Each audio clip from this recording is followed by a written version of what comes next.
सदगुरु साईं टेऊराम महाराज साहबन जी, सदगुरु साईं सर्वानंद साहबन जी, सदगुरु स्वामी शांति प्रकाश महाराज देवा असांजा हाज़रा हज़ूर, सदगुरु साईं देव प्रकाश महाराज जन जी नतमस्तक थी करे चरण वंदना था कयूं त माता जिन जी असीम कृपा, सतगुरुनि जी असीम कृपा माता जिन जे मथां रही, उन्हनि जी आशीर्वाद सां असीं ही कार्य अॻियां करे रहिया आहियूं। मां धन्यवाद कंदुसि असांजे भाई साहब जिन खे,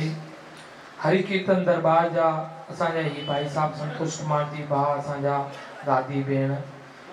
हर वेले पहिरियों जीअं चवंदा आहियूं गुरुअ जो पाठ शुरूआत ई इन्हनि सां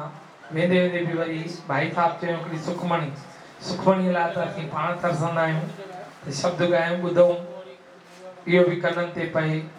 हमेशह आसीस जो हथ असां मथां फेरण अचनि था, तंहिंजे लाइ उन्हनि जा लख धन्यवाद। मां अर्ज़ु कंदुसि असांजे पिता साहबनि खे, असांजे भाई साहब प्रीतम दास जन खे त अचनि ऐं आयल महिमाननि जो स्वागत कनि।